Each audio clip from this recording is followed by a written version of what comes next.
Bem, professor Olavo, antes de mais nada, gostaria de agradecer imensamente pela disposição do tempo. A gente sabe que o senhor tem um tempo bem exíguo. E eu gostaria de agradecer em nome da comunidade de traders Leandro Stormer essa entrevista tão importante, né, num momento de tanta complexidade aí do cenário político-econômico brasileiro. Né. E um agradecimento pessoal também por tudo que o senhor já ensinou, tudo que o senhor contribuiu aí Eu que agradeço. para um Brasil tão pobre aí em conteúdo de qualidade, em professores que podem carregar esse nome, né? Bom, no mercado financeiro, né, nós costumamos ter um respeito muito grande pelo track record. Track record é os registros, né, de acerto que um investidor, que um trader de sucesso tem. E nesse sentido, o senhor tem um track record invejável. Né? Lá em 1992, quando o PT falava de ética na política, o senhor já alertava que a conversa não era bem essa. Era uma treta, era tudo uma treta. Eu dizia isso porque eu conheço os personagens. Pô. A pergunta é exatamente essa. Como é que o senhor conseguiu, com tanta precisão, traçar aí o cenário político brasileiro 20 anos à frente? Em primeiro lugar, conhecer os personagens e acompanhar, vamos dizer, a duplicidade de discurso deles. Porque você sempre tem um discurso para fora, para o público, e tem um discurso interno que aparece, vamos dizer, nas assembleias do partido, nas reuniões, nas publicações, etc, etc. Em geral, os nossos comentaristas políticos ouvem apenas a segunda parte. Então, não estão sabendo quais são os planos verdadeiros. Não é isso?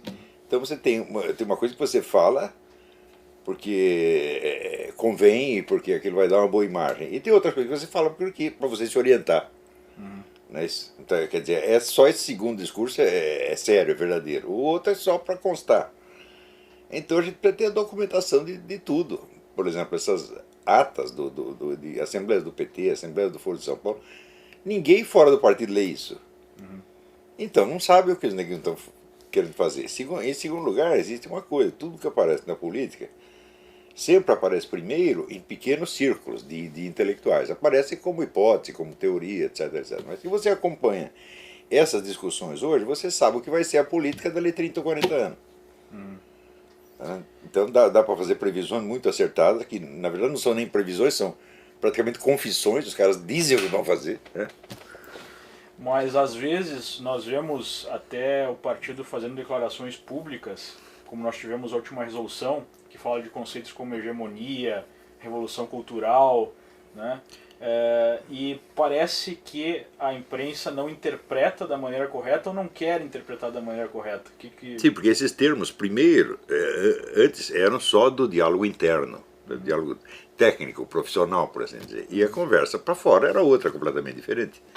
Mas agora, aos poucos, o que era, vamos dizer, o discurso esotérico se torna exotérico, entra no diálogo geral. Isso é normal, mas quando isso acontece é tarde. Entendeu? Quer dizer, aquilo tudo já está em execução. Ou seja, se nós olharmos por esse prisma, o fato desse discurso já estar para o público é um sinal de que o processo revolucionário já está avançado. Nossa, avançou muitíssimo. Que não há mais a preocupação de esconder. Muitíssimo, muitíssimo. Você vê, esse pessoal começou a estudar Antônio Gramsci em 65, quando a editora Civilização Brasileira, que era uma editora do Partido Comunista, publicou as primeiras obras do Gramsci. Né? E começaram a estudar, e uma facção da esquerda ficou estudando isso, enquanto a outra ia para as guerrilhas. A primeira ala sabia que a segunda ia morrer, e que ia usar os cadáveres como garoto propaganda. E foi o que foi feito e foi o que funcionou. Então as guerrilhas acabaram, mas a Revolução Cultural deu certíssimo. Então os guerrilheiros foram boi de piranha apenas. Isso. E o pessoal do velho partidão, do Prestes, sabia que isso ia acontecer. Deixa eles morrer, depois a gente continua aqui fazendo o nosso serviço. A própria Dilma usou muito isso na campanha, que ela foi torturada, enfim, que era uma pessoa... Eu não acredito, olha, esse negócio de tortura, eu não acredito. Aconteceu, mas... Assim, para cada 1000 que eles dizem, aconteceu um. Porque eu tenho uma contraparente que esteve preso, ficou preso 1 ano. E, assim, a notícia oficial no meio esquerdista é que ela tinha apanhado tanto que tinha perdido um rim. Mas acontece o seguinte, eu estive com ela na véspera dela ser presa. E quando ela saiu, a primeira pessoa que a viu fora da prisão fui eu, porque fui eu que fui buscá-la. Ela estava muito melhor do que quando entrou, estava saudável, forte, estava ótima. Não é isso? E depois houve aí uma troca de prisioneiro, ela acabou indo para a Suécia e morou de velho na Suécia. Então, nada daquilo aconteceu. Então, ou é superestimado ou é modificado. Mas com certeza. Mesmo porque você não tem outras testemunhas senão eles mesmos. Você não tem exame de corpo de delito, não tem coisa nenhuma, não precisa. Serve como propaganda apenas. É claro, você veja, a minha mulher, por exemplo, a gente poderia estar recebendo indenização, porque ela perdeu empregos por causa de inquéritos policiais na época, né? Eu estive preso durante 6 horas. Olha que coisa horrível. Eu sou uma vítima da ditadura, fui preso durante 6 horas, um tenente japonês me fez umas perguntas e mandou para casa. Essa eu não sabia, não sei se eu já tinha falado. É suficiente para... É suficiente para o sujeito se considerar uma vítima. O próprio Paulo Francis disse que teve um tempo muito bom, que ele não tinha ar-condicionado em casa, mas na prisão tinha. Na prisão tinha. Que na época os escrevistas ficaram loucos com ele. Mas a gente observa essa situação toda de guerra cultural e parece que não há um preparo, especialmente dos jornalistas, entender, ou há uma má intenção mesmo. Alguns que entendem e fazem o jogo. O senhor acha que tem mais má intenção ou tem mesmo desconhecimento das informações? Você veja, a maior parte da população, mesmo as classes cultas, elas seguiam pelo que sai na mídia. Eles não vão ler literatura especializada, eles não vão ler atas de assembleias de partidos, eles não vão ler os documentos de fonte primária. Isso só profissionais estudiosos que fazem. Né? Então, e o que sai na mídia? Eu digo, bom, depende de quem faz a mídia. E acontece que a mídia no Brasil foi ocupada pelo pessoal do Partido Comunista já nos anos 60. Como é que eu sei disso? Bom, eu estava lá, eu vi. Né? Então, na época, o governo militar baixou uma lei que tornava obrigatória a sindicalização dos jornalistas. E quem empreendeu a campanha de sindicalização? O Partido Comunista. Como é que eu sei? Eu estava lá, eu participei disso. Eu sindicalizei gente, entrevistei pessoas, etc. etc. Então, na medida que você procurava os colegas, né, para sindicalizá-los, você já fazia o perfil ideológico deles. Isso quer dizer que em poucos anos o partido tinha ficha de todo mundo. E ele tinha, portanto, o controle da Bolsa de Empregos. Liberava. Olha aqui, liberou um lugar, uma vaga na rádio de Sorocaba. O partido mandava alguém lá. Pô. É muito simples. E com isso eles dominaram as redações inteiras. Mas nesse sentido, então, o próprio governo militar auxiliou o Partido Comunista? Muito, muito. Os milicos não entendiam do assunto, entendeu? Eles podiam entender de guerrilhas, operação militar, da parte política eles não entendiam nada. Tanto que, você vê, a primeira vez que alguém de fora do partido falou em Antônio Gramsci fui eu, com o livro de 1993, A Nova Era, a Revolução Cultural. A primeira reação que apareceu foi, no meio militar foi um artigo do general José Fábrega que saiu num jornal militar 8 anos depois. Daí, passados mais 4 anos, quer dizer, 12, daí o general Sérgio Augusto Avelar Coutinho escreveu um livro sobre Gramsci. Depois outro livro, os 2 livros muito bons. Só que você veja, eu já estava atrasado em 93 quando eu falei, porque o negócio já vinha desde 30 anos antes. Então são 30 anos mais 12, 42. Então, eles têm uma dianteira histórica. Muito, nossa, uma dianteira. Porque você vê, no meio comunista, a ligação entre a atividade cotidiana, a militância, e os intelectuais é muito próxima. Tá certo? Não é como no restante da humanidade, onde o pessoal está com a sua vida prática e não quer nem saber o que os intelectuais estão discutindo. No meio comunista não é assim. Até porque tem que trabalhar, né? Claro, tem que trabalhar, tem que produzir, alguém tem que fazer alguma coisa. Né? Então os comunistas têm uma facilidade muito grande de colocar em ação as ideias que vão aparecendo no meio intelectual. Entendeu? E, vamos dizer, no outro lado, em primeiro lugar, não existe um partido conservador, uma organização conservadora, tem nada parecido. Né? É tudo na espontaneidade, no improviso. Né? E quando um intelectual comunista diz alguma coisa que pode ser do interesse para a militância, né, aquilo rapidamente entra em circulação. Quando você vai no meio conservador, quando eu digo alguma coisa, o pessoal leva 30 anos para ouvir. Até porque uma das essências do movimento conservador é o individualismo, é cada um ter mais capacidade individual, mais liberdade individual. Sim, sim, sim, que é uma coisa que funciona na economia, mas na política não funciona. Na política é organização. Política é poder. O que é poder? Poder é o número de pessoas que te obedecem. E o quanto elas te obedecem. Quantas estão dispostas a morrer por você. Fidelidade. Fidelidade. Tá certo? Então, os princípios que fazem uma boa sociedade do ponto de vista econômico e social não são os mesmos que fazem uma boa política. Ou não são os mesmos que criam a eficiência política. Né? Seria como fazer uma guerra com cada um por si, sem nenhuma... Sim. Eles vão privatizar a guerra. Né? E dentro desse contexto, talvez essa seja a única maneira correta de entender o que acontece, né, com o ponto que eu queria chegar com o senhor, que é, por exemplo, a corrupção na Petrobras. A presidente Dilma, o PT, né, as pessoas de uma maneira geral que estão no poder, colocam esses desvios como algo assim individual. Tipo, uma pessoa agiu de forma errada, a própria Dilma fala do mal feito. Só que, para alguém que olha de fora, observa um pouco, fica complicado perceber uma certa recorrência, né, de escândalos, de roubos, e achar que isso é tudo uma falha, né, e não a regra. Então, isso aí é a mesma coisa que na história do comunismo, na história de 80 anos de comunismo. Então, tudo o que acontece de mal e que se comprova, em primeiro lugar, demora para comprovar. Né? Quando os comunistas cometem um crime, leva 30, 40 anos para chegar na mídia. Né? E, em segundo lugar, é tudo sempre explicado como se fossem desvios acidentais. Agora, você vê, o marxismo não é uma teoria que pretende explicar a história pelas suas leis estruturais? Né? Então por que a história deles mesmo não é explicada por leis estruturais, mas é sempre explicada por curiosas coincidências? Ou por desvios. Por desvios acidentais. Isso não tem o menor sentido. Mas a noção do desvio acidental, ela funciona por um motivo muito simples. Aí eu preciso dar um pouco de explicação mais teórica. Vamos lá. Nós sabemos que a proposta de uma economia comunista, economia 100% estatizada, é impossível. A demonstração disso foi dada em 1921 pelo Ludwig von Mises.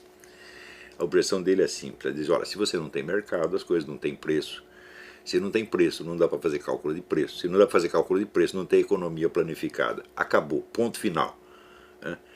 Teve o cara que era ministro da economia da Iugoslávia, Eduardo Cardelli, esperneou um pouquinho, mas no fim eles decidiram ficar quieto porque sabe que o cara disse é verdade. Não dá para fazer. Não dá para fazer isso aí. Né? Vai ter que fazer outro negócio e chamar de comunismo. Né? Então, isso quer dizer que a economia comunista sendo impossível, eles não vão realizá-la, mas eles vão realizar alguma outra coisa.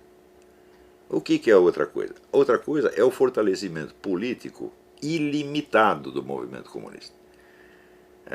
Ele não precisa estatizar a economia para ele ser impotente, para ele ser onipotente. Entendeu? Basta ele estatizar tudo mais. A educação, a cultura, a moral, entendeu?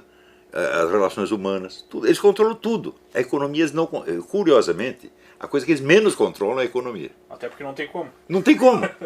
Então eles controlam o resto. Então agora o pessoal capitalista que só liga para a economia, eles não, mas eles estão deixando a gente praticar o capitalismo aqui, então não é o comunismo. Eu digo, mas nunca existiu outro comunismo senão esse, você está entendendo? A ideia do comunismo universalmente estatizado é uma besteira.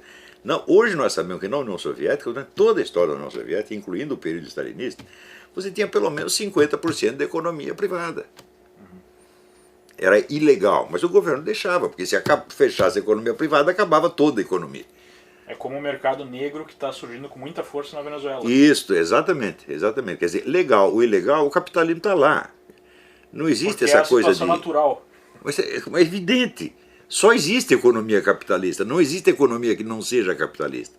Se você pensar, mas a economia feudal, eu falo, meu filho, naquele tempo o capital era a terra. O capital consistia de duas coisas, terra e armas. Esse era o capital. Então era uma economia capitalista feudal.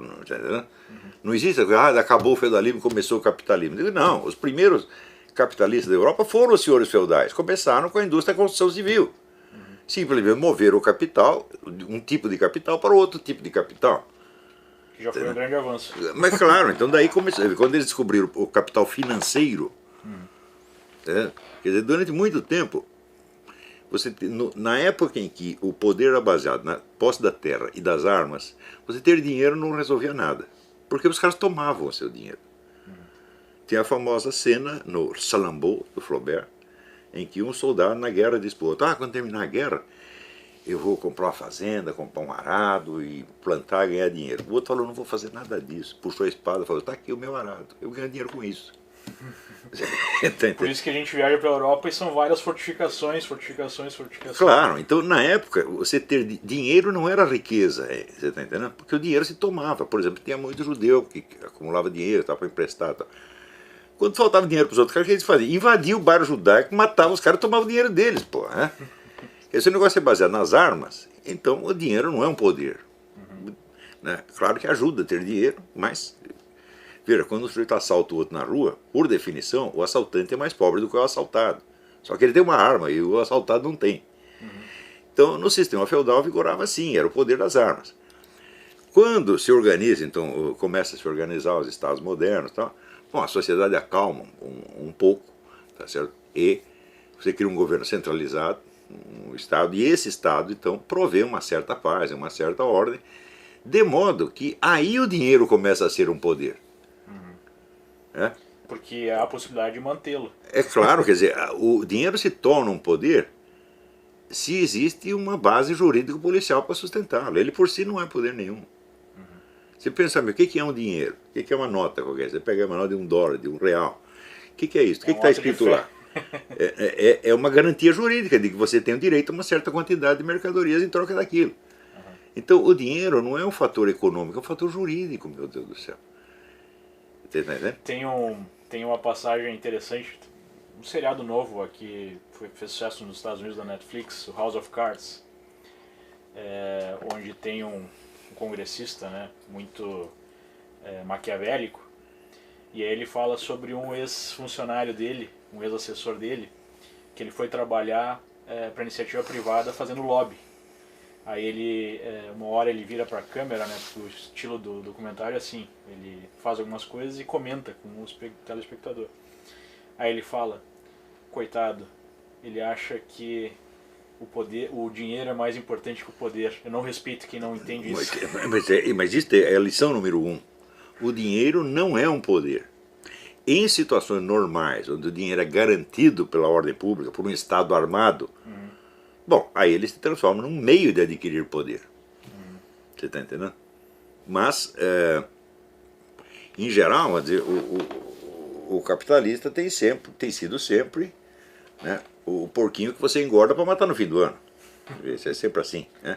Então, seria um pouco aquilo que a Ayn Rand coloca no livro dela, da exploração dos empreendedores e tudo mais por um grupo político. Mas sem sombra de dúvida, nós estamos vendo, e nesse ponto ela tem toda razão. Eu acho que a Ayn Rand, como filósofa, não é grande coisa, mas como analista desse fenômeno comunista, ela é muito boa.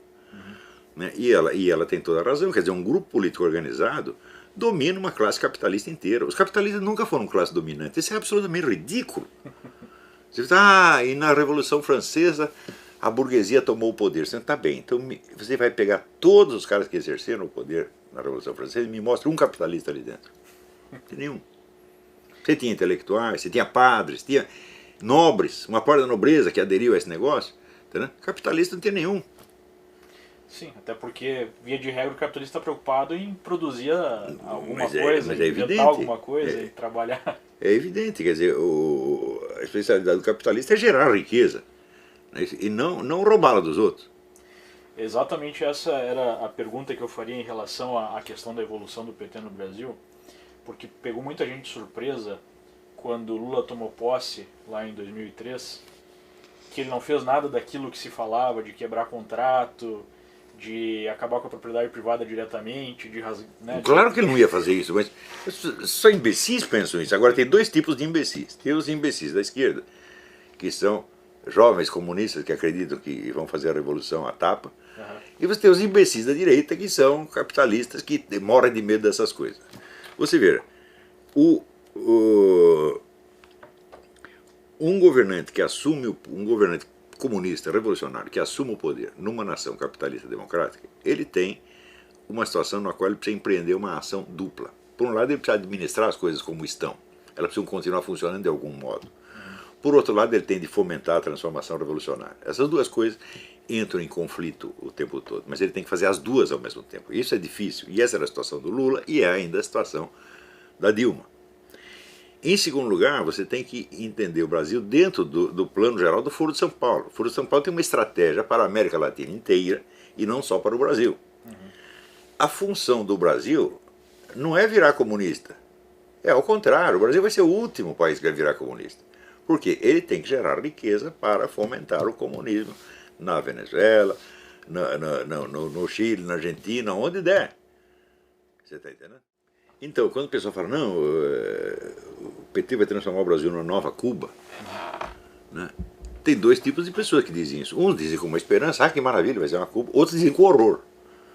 Mas isso não é verdade. Tá certo? O PT não vai transformar o Brasil numa nova Cuba. Seria loucura se fizesse isso. Ele não pode afundar, matar a galinha dos ovos de ouro. Não pode fazer isso. É burrice, não vai fazer de jeito nenhum.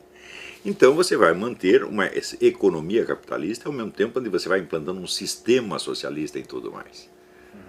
A economia ela tem que ser deixada com uma certa liberdade, porque senão ela não funciona, senão ela estrangula. Então, você preserva uma certa liberdade para o investidor, para o empresariado, tá certo? Limitada, mas real. E você vai controlando tudo mais, você vai controlando mídia, educação, os princípios morais, controla a sociedade, a vida social inteira, menos a economia. E é o que estão fazendo no Brasil. Mas nesse caso, como é que a gente poderia imaginar a evolução dessa revolução? Bom, a evolução é a seguinte, as transformações, elas são planejadas, são lentas, e para as pessoas que só acompanham as coisas pela mídia, elas se tornam imperceptíveis. Porque a memória da mídia é 15 dias no máximo. Então você não consegue, as pessoas não conseguem fazer uma linha de comparação ao longo do tempo. Parece Então, que não mudou muito, digamos assim. Parece que não mudou muito, porque o ser humano se acostuma a qualquer coisa. Durou mais de 3 meses, pronto, já virou uma eternidade. Já virou sempre a natureza das coisas, sempre foi assim. Então, por exemplo, o pessoal não se lembra do tempo em que você tinha uma mídia realmente conservadora. Onde você tinha entrechoque de ideias. Você, por exemplo, no Rio de Janeiro, você tinha a tribuna da imprensa, que era do Carlos Lacerda, e você tinha a Última Hora, que era do Samuel Weiner. Os dois sempre brigando. Um liberal-democrata, outro comunista. Né? Hoje não tem mais isso. Isso foi desaparecendo. E se criou uma uniformidade. Isso foi algo que chamou bastante a minha atenção quando eu comecei a acompanhar mais a mídia americana, que existe claramente uma linha editorial, tanto de esquerda quanto de Claro, direita. E fica claro para todo mundo. Mas no Brasil não tem mais. Não. No Brasil, Parece que é uma busca assim. E o pessoal se acostumou com isso. Pela isenção, pelo politicamente correto, por não demonstrar nenhum lado, né, e chamam isso de jornalismo. E outra coisa que funcionou sério. foi a tal da estratégia das tesouras. Né? Onde você designa um partido comunista mais radical, que vai promover as mudanças, e outro mais discreto, cuja função, sobretudo, é amortecer, anestesiar e desinformar. Então, esta segunda ala é o que domina a mídia. A mídia não é comunista. Né? Ela simplesmente é desinformante. Ela está aí para acalmar as pessoas. Mostrar que está tudo na mais perfeita ordem. Enquanto vão acontecendo mudanças radicais, drásticas, profundas. Nesse sentido, então, a gente poderia dizer que seria mais ou menos o papel do PSDB? Sem dúvida, sem dúvida. Isso não quer dizer que todo mundo no PSDB esteja sabendo disso ou compactue com isso. Mas a linha geral é esta. Sobretudo o pessoal do Zé Serra. O Zé Serra é um desinformante. Né? Ele está aí para isto. Tá vendo? Então, ele é o anestésico do negócio. Só serve para isso. Agora... Por isso que a gente vê, por exemplo, num debate, eu lembro, como se fosse hoje, num debate que teve Lula e Serra, onde na segunda vez que ele se candidatou e concorreu com o Lula, parecia mais uma conversa de comadre do que um Claro, debate. conversa em família. Né? E você vê, uma das medidas centrais dessa mudança foi proibir o debate ideológico. Você só pode discutir questões administrativas. Isso quer dizer que a ideologia fica intacta. E quanto mais poderosa ela se torna, mais ela se torna invisível. Então você está já sob um sistema de controle social comunista e o pessoal pensa que o comunismo acabou. Por quê? Porque não é discutido. E quando alguém resolve, como a gente está vendo agora, um renascimento, de certa forma, de um movimento conservador... A consciência dessas coisas. Né? Há uma gritaria absurda. É fascista, sim, é nazista... porque eles contavam, absurdo. eles achavam que tinham dominado a situação completamente. Achavam que era um poder hegemônico. Né? Eu digo, mas não era tão hegemônico assim. E eu sempre disse para eles, olha, tudo que eu estou dizendo, amanhã você vai ver a massa gritando isso na rua. Não adianta você tentar esconder. Eu vou falar para o pessoal da grande mídia, não briga comigo que você perde. Por quê? Porque eu estou dizendo que 2 mais 2 dá 4, você está dizendo que dá 5,5. Mais dia menos dia vai dar 4. Pô, em algum momento as pessoas têm que... Em algum momento vão perceber, tá certo? Então, não adianta querer esconder. Mas eles achavam que tinham o controle total da situação. Agora, na verdade, qualquer oposição ideológica, a última palavra para designar é a conversa do ódio, né? O discurso do ódio. Sim, você veja, esse pessoal publica anúncios toda hora. Nós temos que matar o Lobão, nós temos que matar o fulano. Eles dizem isso o tempo todo. Eu vi, inclusive, um próprio funcionário público, né? Colocou no seu Facebook. Sim, e deu o endereço todo. Fizeram isso comigo uma vez no Rio de Janeiro. Deram meu endereço, ele está em tal lugar tantas horas, vamos lá matar. Eles faziam isso o tempo todo. Quando eu cheguei, o prédio, alguém da polícia tinha lido, o prédio estava cercado pela polícia, eu nem sabia. Né? Eles faziam isso o tempo todo e você dá uma reclamadinha e diz que você é o discurso de ódio. Isso é muito cínico, mas esse cinismo ele é natural na mentalidade revolucionária, porque ela é baseada na mentira. Né? Em primeiro lugar, vou dizer, é baseada na promessa do comunismo. O comunismo nunca existirá. Nunca, é impossível, mas existirá um poder comunista avassalador e tirânico que vai controlar tudo, menos a economia. Entendeu? Agora, tentando imaginar a evolução disso na prática no Brasil, até que ponto iria essas amarras na sociedade? Teria algum país que a gente poderia comparar? Ou o Brasil é um case único? Não, em matéria de controle social, controle da opinião pública, o Brasil é um prodígio. Porque conseguiu banir a opinião contrária 100%.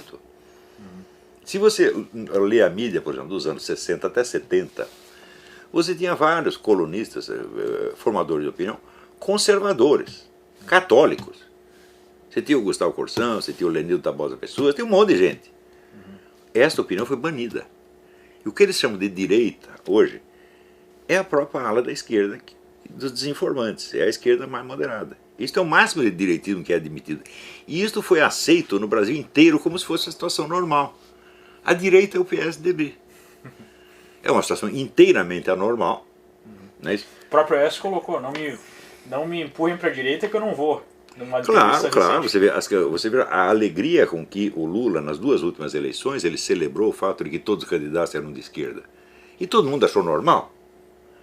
Embora ele diga que todos são de esquerda, o partido continua tratando a sua ala, vamos dizer, tucana, como se fosse a direita. Porque essa é a única direita admissível. Qualquer outra não seria. Qualquer outra é fascista, é nazista, está banida completamente. Quando foi banido? Isso foi banido ainda durante o regime militar. A esquerda dominava a mídia de tal maneira durante o regime militar que eles conseguiram tapar a boca de toda a direita já durante o regime militar. Isso que eu acho que é o mais paradoxal, que se a gente fala isso para 90% da... Eles não têm a menor ideia. Eles acham que é um absurdo, que na verdade durante a ditadura a esquerda foi destruída, né, e foi renascer não, depois com Lula. A esquerda militar foi destruída. A outra esquerda, a esquerda pacífica, foi protegida pelo governo. Né? A ideia do governo era dividir a esquerda. Então eles só combatiam a esquerda armada. A outra, eles davam dinheiro. Era a teoria da panela de pressão do Golbery. Sim, só que a panela de pressão, a válvula não era uma válvula, era um rombo. Né? Então, você vê o que aconteceu em todos os jornais no Brasil. Todos eram dirigidos por gente de esquerda e só entrava gente de esquerda. Hoje mesmo saiu um depoimento naquela página Socialista Morena, esqueci o nome da moça. Ela contando, vamos dizer, como quando ela entrou no jornalismo, ela foi vendo a infinidade de gente do movimento político dela, que era Libelu, Liberdade e Luta, que é uma facção trotskista, que estava lá dentro. Estava todo mundo. Agora, procura um católico conservador lá dentro. Não tem nenhum. Você está entendendo? Então, isso foi assim durante todo o período militar. Então, quando acabou, digamos assim... Eles tinham o controle completo da situação na mídia. E o pessoal que lê mídia...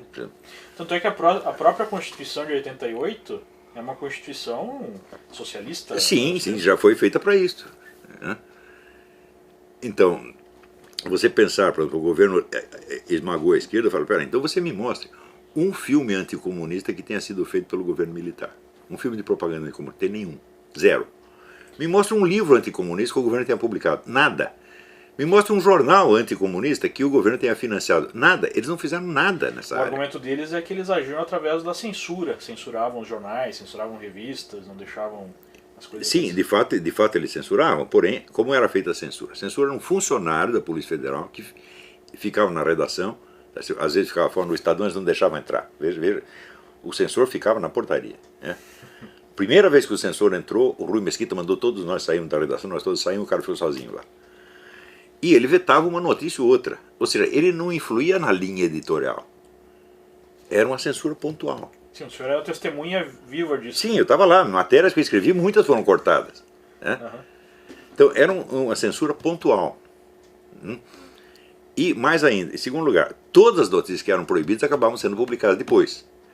Ou publicadas simultaneamente de maneira mais ou menos camuflada. Tem caras que se tornaram especialistas em transmitir notícias proibidas. Um era o Vilas Boas Corrêa, que escrevia no Estadão, Jornal da Tarde. Ele escrevia numa linguagem toda barroca e passava a informação. Entendeu? Então, as notícias acabavam sempre sendo liberadas, mais cedo ou mais tarde. Até porque os em censores segundo lugar, eram meio limitados também. Claro, a gente não tinha preparo para isso. Né? Isto quando não acontecia, como aconteceu no Pasquim, que o censor era amigo dos caras. Entendeu? E ele ficava lendo as matérias junto com a namorada dele. E ela gostava do Pasquim, ela dizia, não, Benzinho, deixa isso aí passar. Tá. Foi assim. O próprio pessoal do Pasquim conta isso. Então, vamos dizer, foi uma coisa muito limitada, não tem comparação com o controle total, tá certo? Que veio depois exercido pela própria esquerda. Então, hoje nós estamos sob um regime de censura muito pior do que a ditadura jamais implantou. Sim, porque em certo nível é uma censura muitas vezes autoimposta. Não é autoimposta, porque daí você está botando o jornal como se ele fosse uma vítima, ele tem medo, então ele se censura. Falando, não é isso. Isso não é uma censura autoimposta, isto é um controle total da mídia. Está entendendo? Controle total, inclusive, do ponto de vista empregatício. Eles não deixam entrar quem não está na esquerda. Não entra ninguém. Se você for um conservador, você vai ter que disfarçar isso muito bem para você arrumar um emprego na Folha, no Globo. Agora nós tivemos um certo renascimento, digamos assim, de um veículo, que é a Veja, que parece que está adotando uma postura mais conservadora. Sim, quer dizer, a Veja está restaurando um jornalismo que existia 50 anos atrás. É verdadeiro jornalismo conservador de direita. Né? É só a Veja que está fazendo isso. E está tendo aí um crescimento violentíssimo. Mas é evidente, porque, você veja, a mídia chapa branca, ela agrada o governo, mas não agrada a população. Todo mundo percebe. Todo mundo percebe e se cansa daquela coisa. Aquele negócio uniforme, homogêneo, todo dia a mesma conversa, dando a impressão que está tudo bem. Né? A pessoa se cansa disso, não cria entusiasmo. Agora, eu converso bastante, inclusive para esse especial aqui a gente falou com alguns parlamentares, inclusive o Luiz Carlos Reis, que é líder da bancada ruralista do Congresso, uma bancada com bastante poder, e a gente perguntava para ele, poxa, as pessoas estão com medo, né, dessa, digamos assim, dessa agressividade aumentada do PT em relação a colocar abertamente o controle da mídia, os conselhos populares, que nem tem na Venezuela, e uma série de outras medidas. Aí ele coloca, olha, o clima do parlamento, eu acho que não permite que esse tipo de coisa prospere. Ele falando lá de dentro, né? Como é que o senhor vê esse tipo de certa reação agora, uma oposição um pouco mais forte contra essa intenção aí mais radical do PT de acelerar o processo, aparentemente? De fato, o senhor percebe essa oposição ou é mais do mesmo, né? Sim, não, isso realmente acontece. De uns anos para cá, você teve vários projetos mais revolucionários do PT que foram vetados, projeto abortista, negócio da política de gênero, né? Quer dizer, você tem um movimento, inclusive cristão, muito forte, que tem oferecido uma resistência efetiva a isso no Congresso. Porém, é importante o seguinte: este movimento, a inspiração dele é de ordem moral. Eles são contra aborto, são contra isso, a resistência pontual. Eles não estão disputando o poder com o PT.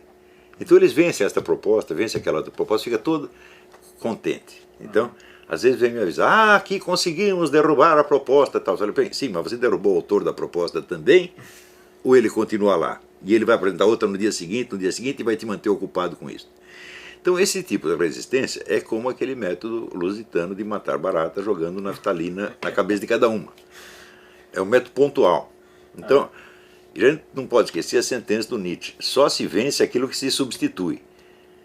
Quer dizer, se você não tira os caras do poder por outras pessoas, eles continuam lá. E faz aquele negócio, a proposta não passou de um jeito, passa de outro. E hoje você tem artifícios para você legislar passando ao largo do Congresso. Você faz por decreto administrativo, você faz por portaria ministerial, você faz de um jeito ou do outro. Então não adianta vencer propostas e ideias, tem que vencer pessoas e retirá-las do cenário. Pessoas que, aliás, nunca deveriam ter estado lá. Você quer pessoa mais obscena do que Lula e Dilma? A figura deles é obscena. O que eles dizem é obsceno. As pessoas nunca poderiam estar na vida pública. Tá certo? E, no entanto, eles vão abrindo espaço, e daqui a pouco você se acostuma com eles, viraram normais. Você acha que é normal um candidato presidencial, um presidente, dizer aquilo que o Lula disse? Tenho saudade do tempo que os meninos faziam sexo com cabritas no Nordeste. Você é capaz de imaginar um presidente americano, um primeiro-ministro inglês, o primeiro-ministro da Alemanha falar uma coisa dessa em público e continuar na política? Nem 2 minutos. Não, aqui em Nova York, o governador de Nova York, que era o ex-procurador, ele teve que renunciar porque ele saiu com uma prostituta. Pois é. Isso foi e acabou a carreira dele para sempre. Não, aqui o pessoal assim, é moralista e é exigente nessa coisa, até demais. Eu acho que eles até exageram.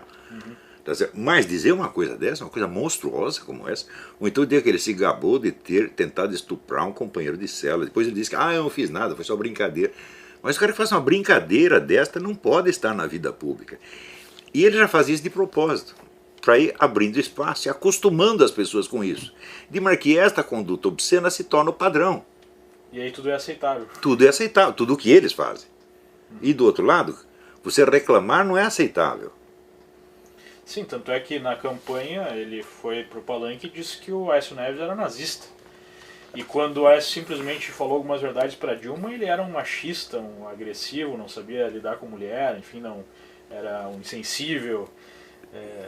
Foi mais ou menos isso que aconteceu. Insensível. Ele chamou o Aécio Neves de insensível porque eu nunca fui candidato. Porque o que eu teria feito com ela, assim, meu Deus do céu.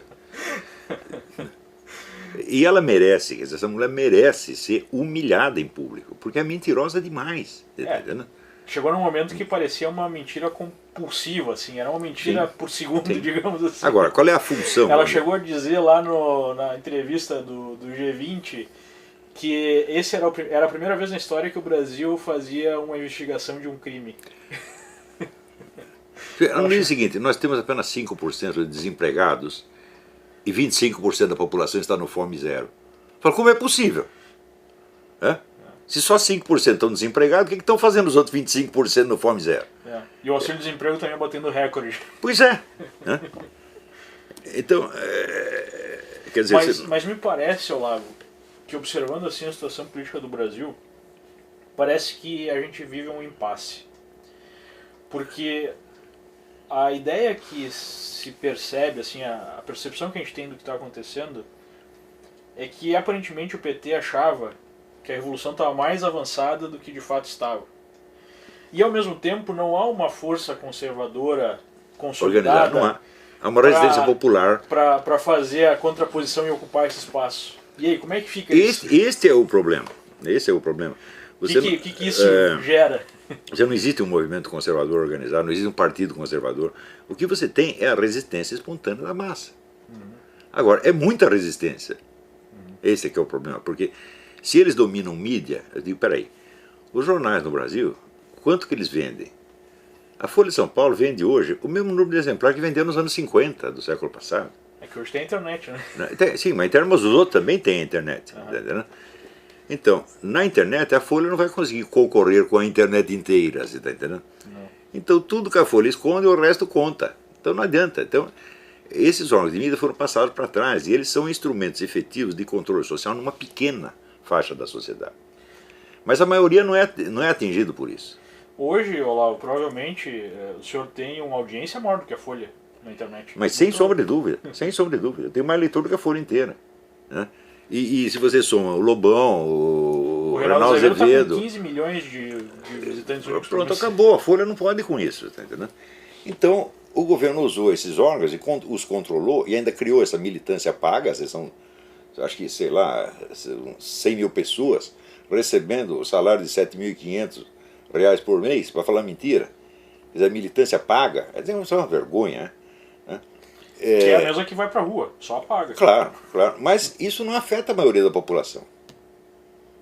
Mas aí, nesse impasse, como é que fica a situação, né? Fica uma revolução pela metade... Alguém tem que ter a coragem de representar o povo. Representar a maioria do eleitorado. Porque antes você tinha um eleitorado conservador que só elegia candidato de esquerda. Por quê? Porque só havia candidatos de esquerda, meu Deus do céu. Não tem uma representação da direita. Isso é uma situação anormal. E é por isso que eu digo que o sistema de controle social que o PT implantou, ele é muito bom. Ele só não contou com uma coisa: a maioria da população não lê jornal. Você está entendendo?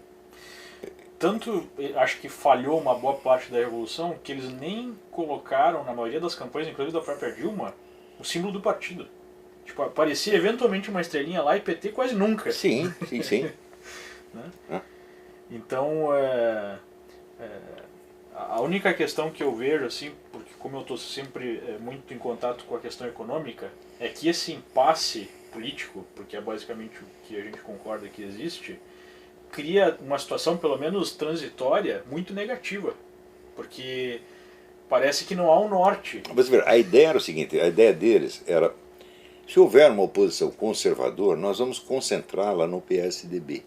E puxar essa força política, puxar esse eleitorado para o PSDB, que é inofensivo. O Aécio Neves fez isso.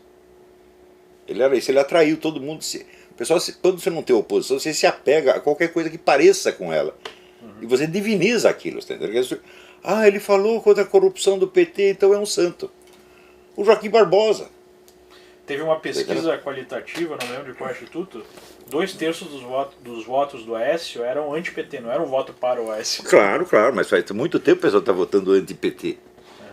Mas não tem o povo não tem representantes efetivos. Então, alguém tem que se levantar e dizer, não, peraí, aqui nós somos conservadores cristãos e ponto final. Se você não gosta, esse problema é seu. Entendeu? Quem aparecer com um discurso realmente conservador vai ganhar todas as eleições no Brasil. Todas, porque o povo é conservador. Tem pesquisa atrás de pesquisa que mostra que o povo não está gostando, sobretudo, desse programa cultural do PT. Sim. Apareceu aí um candidato na eleição, que era o pastor Everaldo, mas era um conservador de poucos meses, aparentemente, né? Não tinha um discurso assim coeso conservador. Não, esse pessoal é muito amador, muito amador. Você vê, o Marco Feliciano, ele está estudando. Ele cresceu muito nos últimos tempos. Começou a entender as coisas, mas começou a entender depois de apanhar. Porque antes vinha com esse discurso amadorista, quer dizer, não tem a menor ideia de estratégia gramsciana, de ocupação de espaços, nada, não sabe. Então, ele não sabe onde está, então leva a pancada e nem sabe de onde veio. Entendeu? Agora que começou a aparecer isso no Congresso, eu estava vendo uma audiência pública, o deputado, que agora é senador Caiado, colocando um vídeo lá numa comissão sobre o Foro de São Paulo e sobre a Venezuela. Agora, quanto tempo que eu estou falando disso? O Zé Carlos Graça Wagner cantou a bola em 1993, quer dizer, quando o Foro de São Paulo tinha 3 anos de existência. Ele deu uma entrevista aqui nos Estados Unidos, no Miami Herald, contando tudo a respeito. Ele pagou caro por isso. Encheram o cara de processo e no fim o escritório da advocacia dele só tinha um cliente que era ele mesmo. Então ele perdeu tudo que tinha, foi pro buraco e morreu, digo, do coração. Bom, ele, enquanto estava vivo, me passou uma parte da documentação sobre o Foro de São Paulo. E eu comecei, quando eu comecei a escrever, já estava muito atrasado, você está entendendo? E o pessoal está mais atrasado ainda. Então as coisas que estão acontecendo no Brasil hoje, elas estão descritas nos meus artigos de 10, 15 anos atrás. Por exemplo,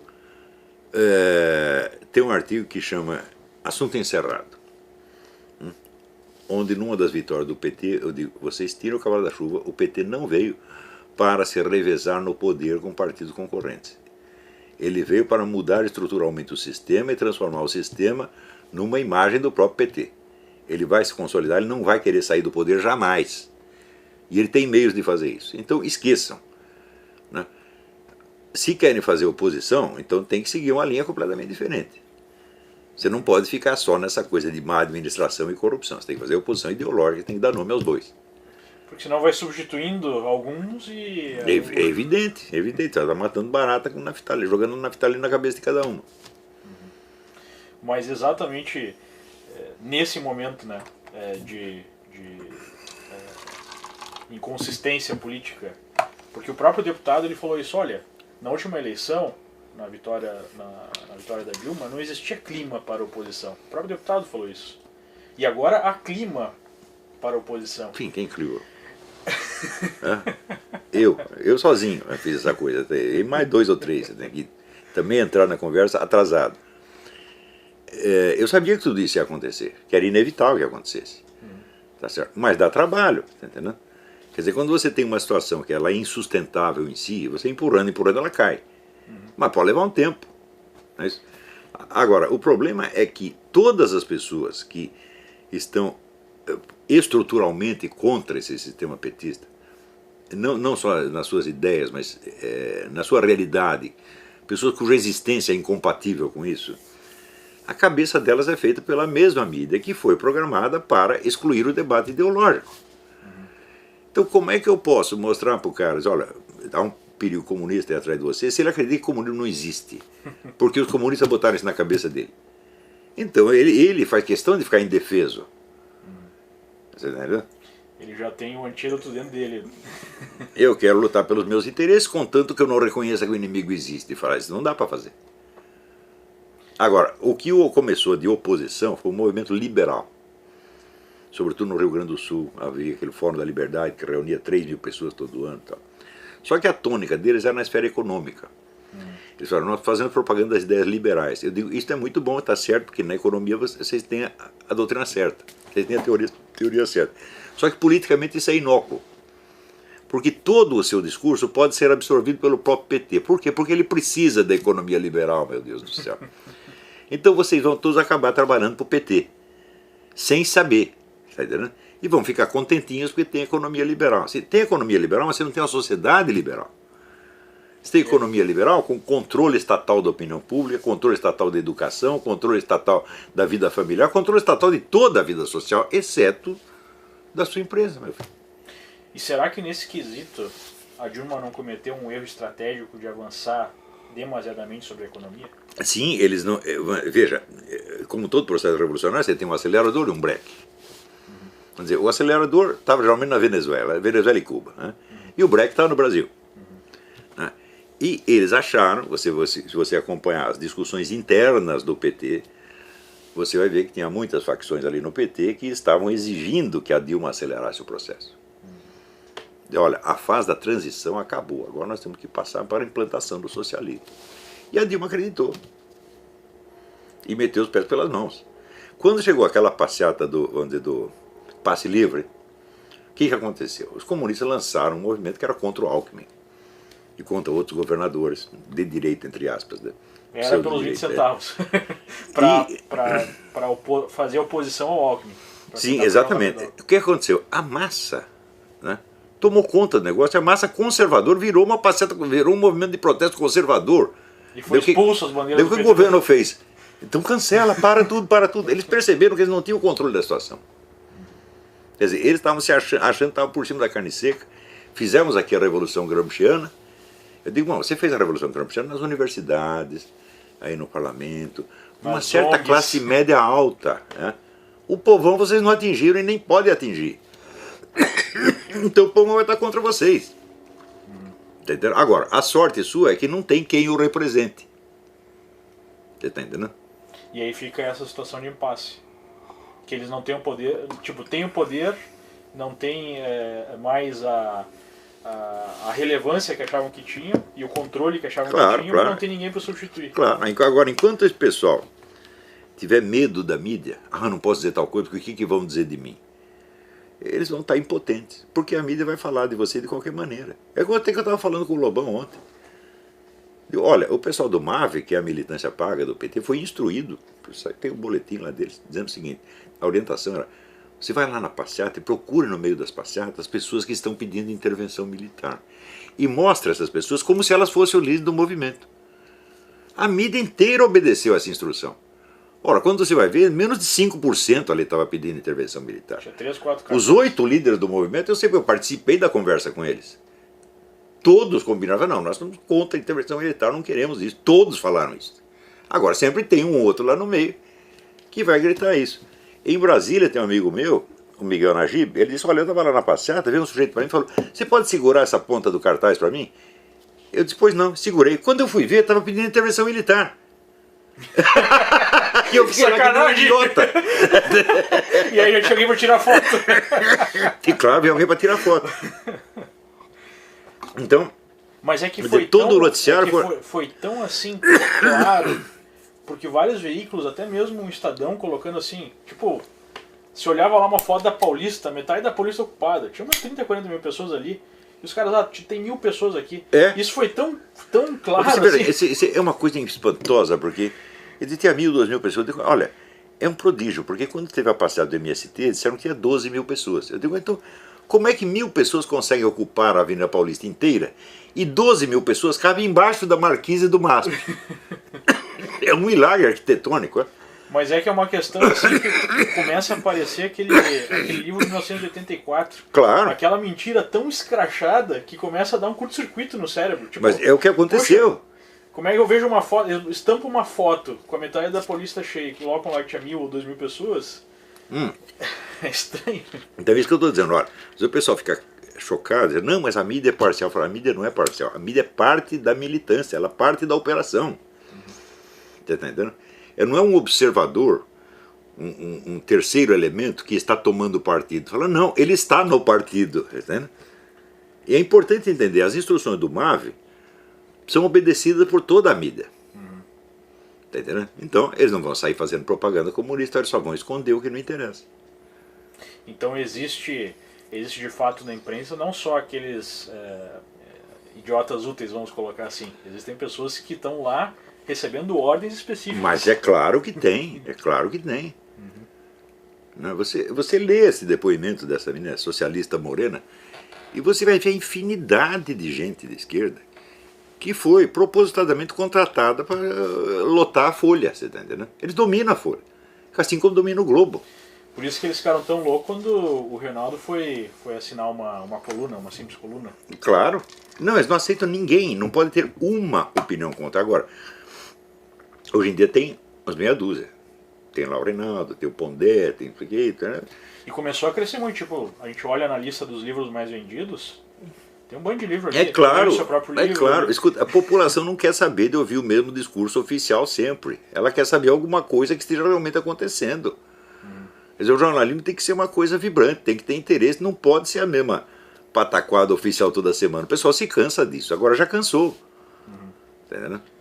Mas, ainda nesse sentido aí de tentar identificar o caminho, né, pela frente, a pergunta seria, existiu agora esse escândalo, talvez o maior do mundo, de corrupção. E obviamente que algumas medidas vão ter que ser tomadas. E se fala até na possibilidade de um impeachment da Dilma. Um eventual impeachment da Dilma é possível, na sua opinião? E caso eu acho que é possível, e é até possível que o próprio pessoal do PT esteja pensando em entregar a cabeça da Dilma para ver se acalma a população. e salva o restante. Salva sobretudo a imagem do Lula. Não é isso? É possível, mas o impeachment da Dilma não resolve absolutamente nada, porque não se trata disso, trata-se de ter uma perspectiva de poder. Trata de substituir essa turma de esquerda, não é só o PT, é todo o esquema esquerdista, é todo o esquema do Foro de São Paulo. Que estão ocupando todos os meios. Todo o espaço possível. Mas nós não faremos. Se as pessoas continuarem com inibição de falar de comunismo, você não pode sequer dar o nome do inimigo, não pode nem falar o nome dele. Então você está completamente impotente. Já é o domínio total. Claro, é domínio total. Mas, nesse sentido, talvez não seria, pelo andar da carruagem, não seria até mais interessante para o PT que o próprio S tivesse ganho num determinado nível? Porque eu vejo o seguinte, a gente tem no Brasil, especialmente a parte do Brasil que produz São Paulo, ali, né, as partes mais desenvolvidas, região sul, sudeste, parte centro-oeste, que se engajaram pela primeira vez, depois de muito tempo, numa campanha para mais anti-PT do que qualquer outra coisa. E agora tiveram esse desejo, digamos assim, não alcançado. Né? Não seria interessante para eles o Aécio ganhar? Por quê? Porque eles precisam da ocupação do aparelho estatal. Eles encheram de gente em todo o funcionalismo público.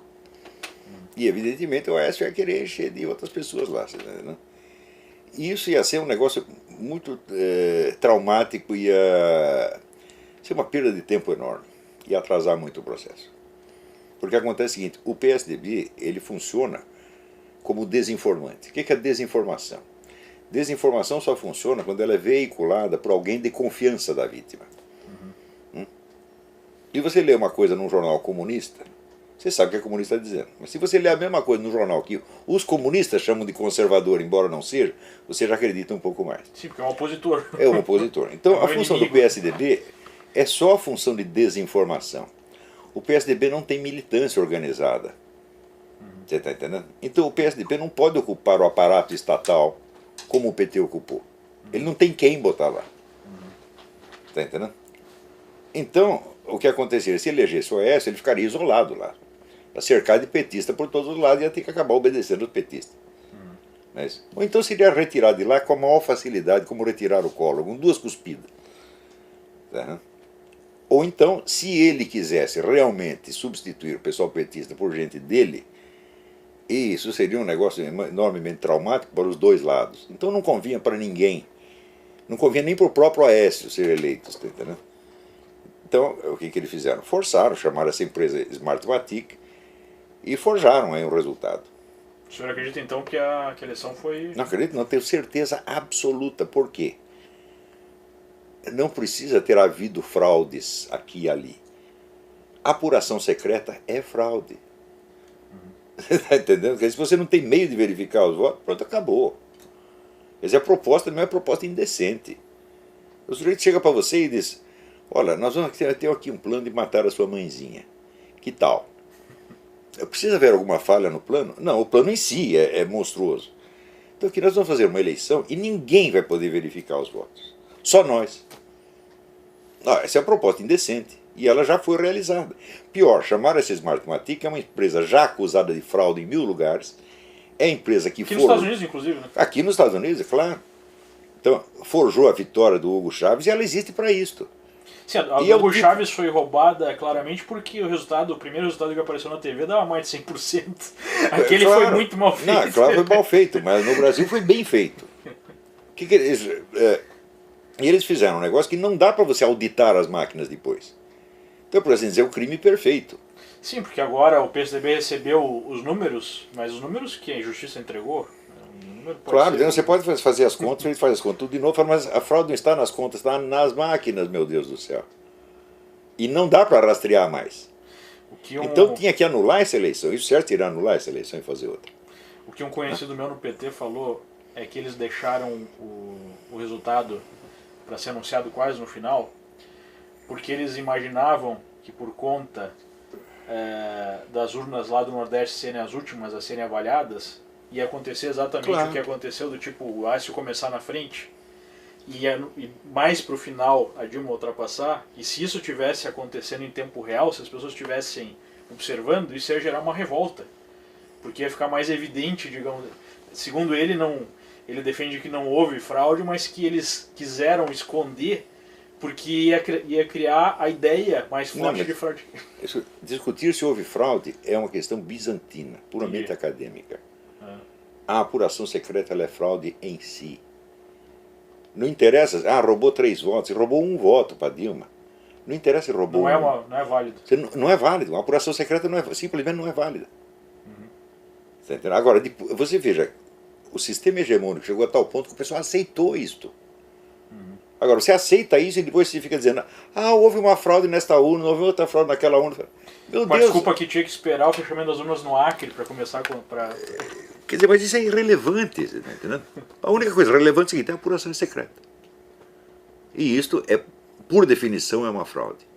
Não há transparência. Quando já anunciou o resultado final. Não tem transparência nenhuma, é totalmente opaco. E os caras propõem isso e você aceita. Não é isso? Isso é a mesma coisa que você, né,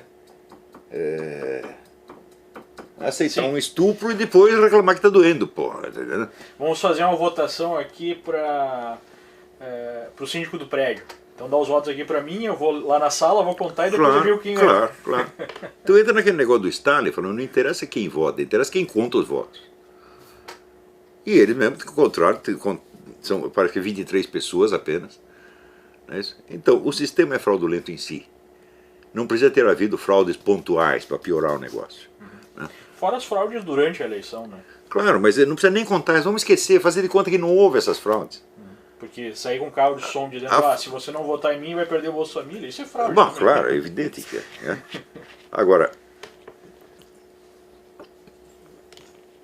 você viu que tem no Rio, já tem 53 mil pessoas ameaçadas de perder o Bolsa Família essa semana, porque não tem dinheiro. Exatamente, mas então, esse era um ponto lá que eu queria chegar. Nós estamos vendo aí que por todos os lados, né, a gordura acabou.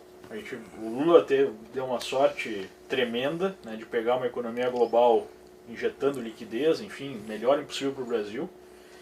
Desde a crise de 2008 isso parou, e desde então o PT vem empurrando com a barriga e até tomando decisões horríveis. Né? O próprio Henrique disse, olha, a Dilma precisava ganhar um prêmio Nobel da Economia porque é difícil estourar tudo ao mesmo tempo. Claro, e ela conseguiu. Claro, Mas essa situação econômica que a gente não vê outra forma, né, dos acontecimentos tomarem um curso diferente, a situação econômica vai piorar. Isso por si já não pode ser a faísca para um movimento de oposição mais forte ainda? É o que tem de acontecer. Alguém tem que levantar as bandeiras conservadoras de sempre, está entendendo? É assim, é economia privada, é moral judaico-cristã, é o mesmo de sempre. Agora, se os outros vão chamar de fascista, eu digo, você está ligando para isso, meu Deus do céu? Eles vão chamar você de fascista de qualquer... Eles chamam o Zé Serra de fascista, meu Deus do céu. Quer dizer que é um sujeito mais bonzinho do que ele. É? Agora, nesse momento, quando essa oposição vai tomando corpo, qual é que vai ser a reação do PT? O que o PT vai fazer? Não vai poder fazer nada. Nada. Ele vai ter que assistir quieto e vai apanhar quieto. Não vai radicalizar, não vai... Só vai... Mas é radicalizar com o quê? Com essa militância paga que eles têm? Que não dá para... que cabe tudo embaixo da marquise do MASP? E se der um tiro para cima, sai todo mundo correndo. Sai todo mundo correndo, entendeu? Eles não têm mais jeito, eles perderam o bonde. Tá entendendo? Agora, o pessoal, se não ocupar a vaga deles, é porque não quer. É porque está tão dominado mentalmente que está vendo que o adversário está moribundo e mesmo assim você ainda tem medo dele. Quer dizer, é uma escravidão psicológica o que aconteceu no Brasil. Então, eu acho que esse esquema petista é facílimo de derrubar. Não é derrubar. Que as lideranças que estão aí conseguem fazer ele é facílimo de ser destruído. Destruído para sempre. Então, você não pode vencê-lo, você só pode destruí-lo. Esse é o ponto. Agora, você quer destruir, se você não quer destruir, ele vai vencer. Mais ou menos quando o PSDB se reúne e diz, não, é muito cedo para a gente falar em impeachment, não vamos falar em... a gente está no regime democrático, não vamos... Olha, nós estamos assim na posição, assim, uma mulher estuprada que está com uma arma na mão. Ela não pode vencer o estuprador, ela só pode matá-lo. Você está entendendo? Se ela for resistir, fazer força, não adianta, ela é mais forte. E ela não quer matá-lo. Então pronto, então acabou. Esta é a situação. Então o pessoal está com a faca no queijo da mão e o queijo da mão para destruir esse esquema de uma vez por todas. Destruir, criminalizar, fazer um inquérito sobre o Foro de São Paulo. Por exemplo, de onde veio o dinheiro do Foro de São Paulo? Essa coisa dura 20 anos, tem assembleias, tem reuniões toda semana, é gente para cá, gente para lá, hotel de 5 estrelas. Quem está pagando essa coisa toda? Não, é óbvio então, que vem num esquema como esse da Petrobras. Claro, é evidente, tá certo? Então o Foro de São Paulo é a fonte de toda essa corrupção. Tá entendendo? Não dá para você analisar a coisa só do ponto de vista administrativo, tá certo? De financeiro, sem ver a autoria política do negócio. Então, vocês querem destruir o Foro de São Paulo ou não? Se você quer só, quero tirar a Dilma, quero vetar este projeto, você vai perder. Então a gente corre o risco de ficar por um bom tempo numa situação em suspenso. Sim. O que seria, pelo menos do ponto de vista econômico, horrível. A mulher vai continuar sendo estuprada com o revólver na mão. Tá entendendo? É o que está acontecendo agora. Dá para destruir tudo isso rapidamente. Uma meia dúzia de inquéritos acaba com isso aí. Então, por exemplo, essa ligação PT-FARC, esta é a coisa mais comprovada do universo. Não quer dizer que a FARC deu dinheiro para o PT, nem que o PT deu dinheiro para a FARC. Não, eles têm uma aliança estratégica. E se um partido legal faz uma aliança estratégica com uma organização criminosa, ele é uma organização criminosa também, mesmo que não tenha levado um tostão. Está entendendo? Então, é só investigar, comprovar essas coisas e derrubar esses caras, tirá-los da vida, não do poder agora, tirá-los da vida pública para sempre. É sanear o Brasil, entendeu? Quando a gente começa a falar nessas coisas, obviamente que vem aquele rótulo, discurso do ódio, discurso agressivo, discurso... Quem está falando em matar pessoas são eles, eu estou falando apenas em tirá-los da vida pública. Só uma questão de... Mas escuta, se a gente vai ter medo dessa rotulagem, então você já é um escravo mental deles. Fala, pouco me importa o que eles vão dizer, eles vão mentir de qualquer maneira. Eles só existem para isso. Claro, a mentira neles é estrutural. Porque... Você veja, eu vou repetir aqui.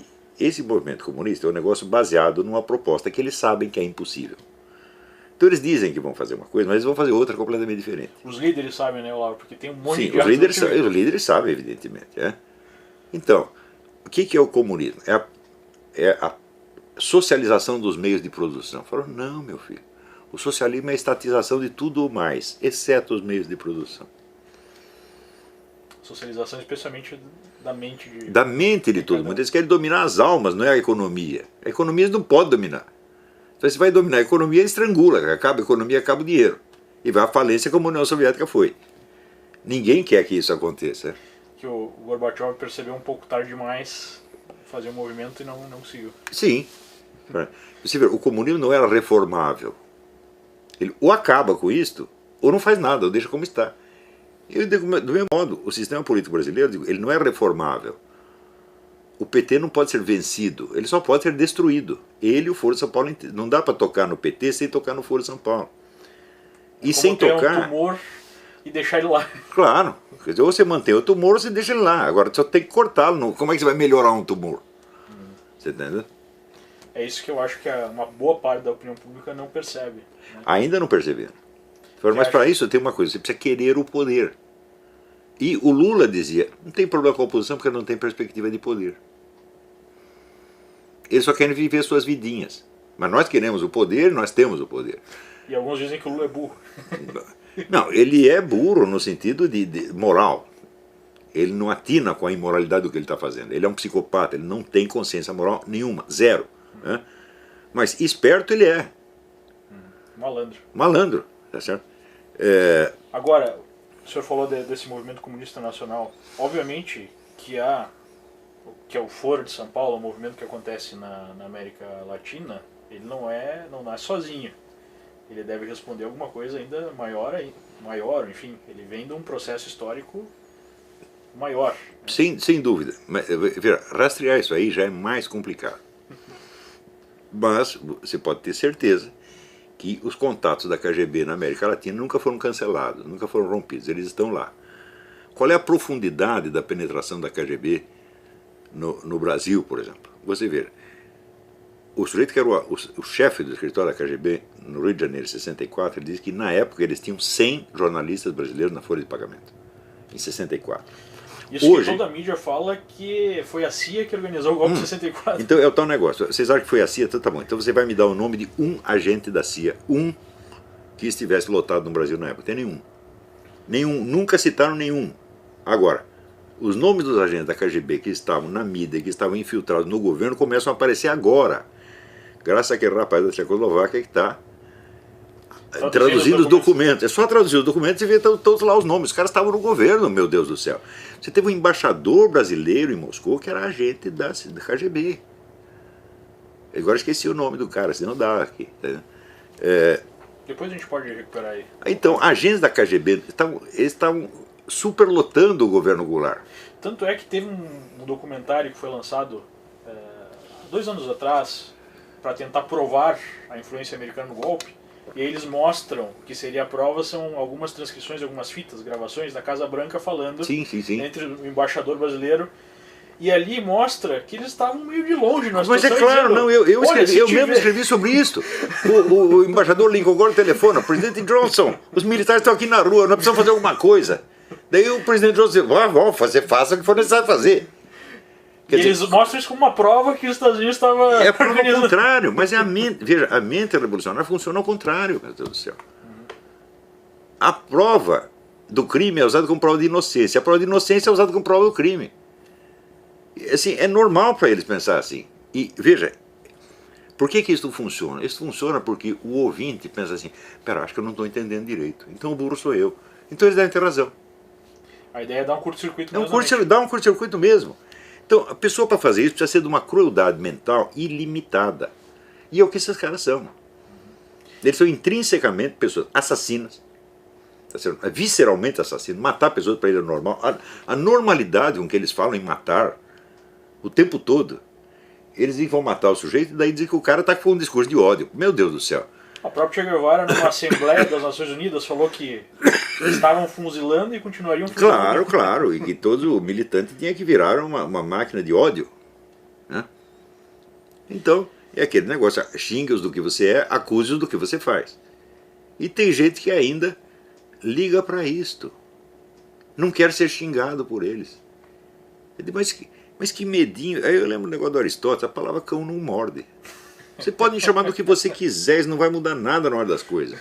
Porque se você me chamar de alguma coisa, eu vou chamar você de coisa muito pior, você está entendendo? Só que eu vou dizer a verdade, entendeu? Você me chama filho disso, filho daquilo, eu digo, tá bom, eu chamo você também, só que eu mostro a foto da sua mãe no bordel, você está entendendo? E é fácil de mostrar, né? É fácil de mostrar.